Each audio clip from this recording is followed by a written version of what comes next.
dans cette édition de votre émission Coach, j'ai une question. Est-il judicieux de consacrer 2 ans à des cours de langue pour étudier en Allemagne ou cela comporte-t-il un risque significatif?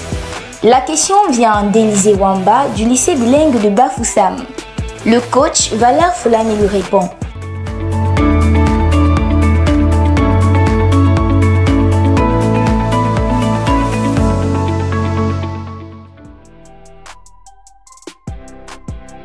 Bonsoir à tout le monde. Ce soir, nous allons répondre à la question de Élisée Wamba du lycée bilingue de Bafoussam.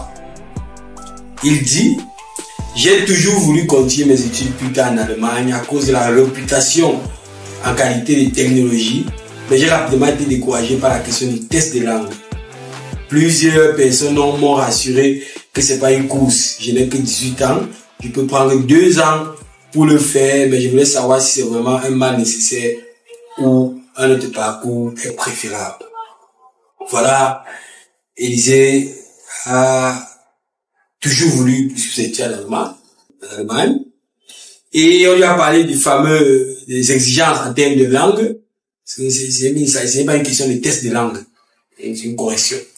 C'est les niveaux de langue qu'il faut valider.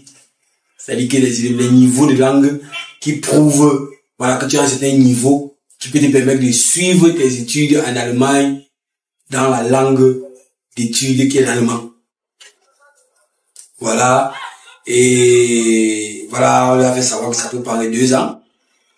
Mais elle n'est pas obligée d'être précise. Elle peut ça prendre ces 2 ans pour faire ses cours de langue.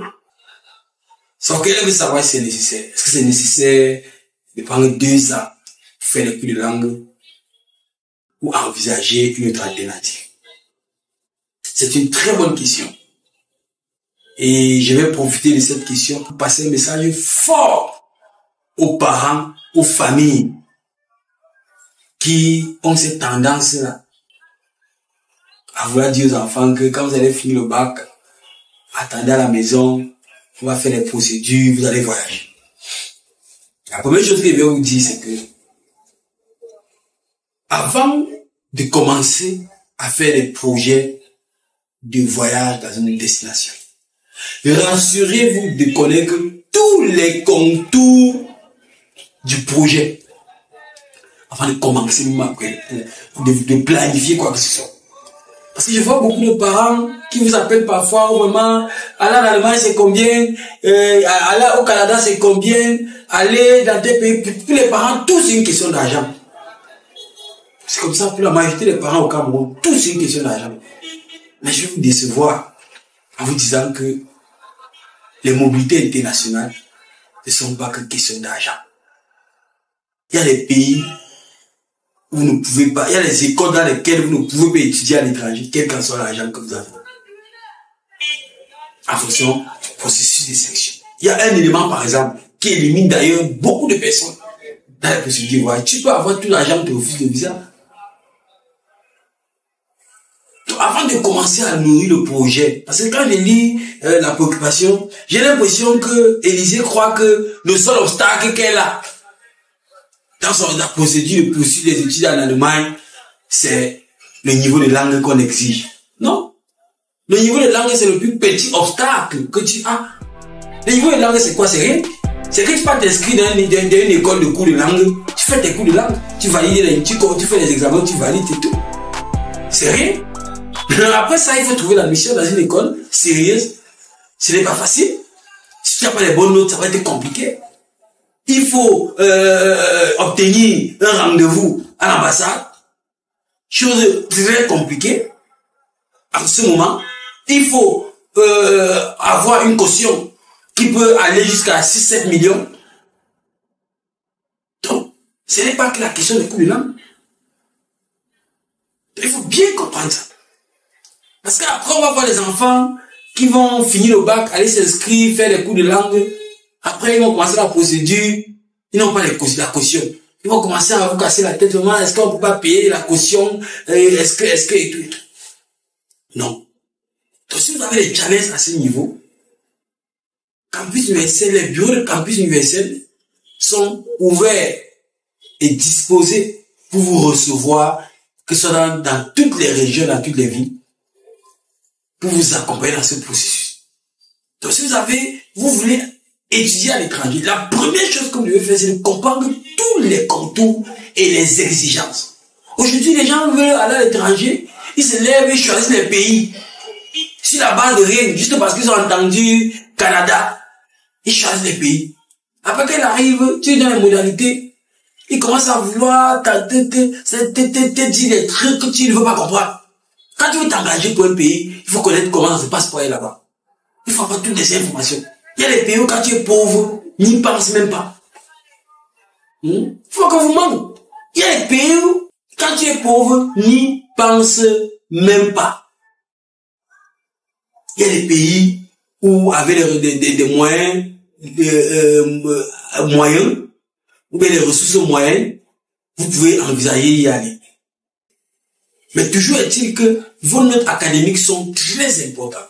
Votre cursus académique est très important dans la procédure d'études pour l'étranger. Votre cursus académique est très important. Donc, ce que je peux te conseiller, Élisée, c'est de te rapprocher du bureau de Business Corporation qui est à Bafoussam. Si tu ne connais pas la destination, tu peux nous écrire en commentaire, on va te donner la description du bureau. Tu te rapproches du bureau et on va t'offrir une consultation gratuite à l'issue de laquelle tu pourras savoir, en fonction de ton profil, de tes ressources intellectuelles, financières, de la série que tu as fait, de tes ambitions, les pays pour lesquels tu peux postuler. Et on va te présenter également les risques que tu cours pour chaque pays. Parce que n'oubliez pas, il y a également un élément très important que vous devez savoir dans les procédures de voyage, c'est les années creuses. Quand tu as passé une année sans fréquenter, il y a beaucoup de pays sérieux où tu ne peux plus avoir le visa d'études. C'est vrai qu'il y a beaucoup de gens qui font des trucs, mais nous on ne fait pas ça. Donc, il y a beaucoup de pays sérieux où tu ne pourras pas avoir accès si tu as des années creuses. Donc fais très attention. Très attention. Donc, nous avons des bureaux, on peut également vous recevoir pour ceux qui sont du côté de Yaoundé, qui sont du côté de Douala et bien d'autres, on peut vous recevoir également pour ce type de consultation. Ne vous engagez pas dans les projets d'études sans bien comprendre les contours. Sinon, vous allez vous retrouver en train de lire. Donc, Élisée, le plus gros challenge de ton projet d'études à l'étranger, ce n'est pas le test de langue. Ou pas, non. C'est de comprendre, c'est d'avoir un projet d'études. Et à fonction de ton profil, de tes ressources financières, matérielles, intellectuelles, de savoir quelles sont les opportunités qui peuvent être meilleures pour ton cas. Et ça, nous t'offrons gracieusement une consultation gratuite à notre bureau du côté de Bafoussam. Donc vous pouvez vous y rendre. Donc voilà ce que nous pouvons dire par rapport à ça. Nous vous encourageons à partager la vidéo si cela a été utile. Ça peut permettre à vos proches également d'éviter de tomber dans certains pièges. Et pour ceux qui ne sont pas encore abonnés sur nos différentes plateformes YouTube, TikTok, Facebook, nous prions de faire Instagram aussi, c'est Leaders Corporation. Nous prions de vous abonner, de cliquer sur la cloche de notification pour ne rien rater, parce que cette année, nous allons dévoiler beaucoup de secrets qui vont vous permettre de parvenir à l'excellence et de poursuivre votre préparation à l'insertion professionnelle de qualité. Bonsoir. Nous espérons que vous êtes satisfaits. N'hésitez pas à vous abonner sur toutes nos plateformes et à nous présenter vos préoccupations. Rendez-vous demain soir dès 19h pour une nouvelle émission.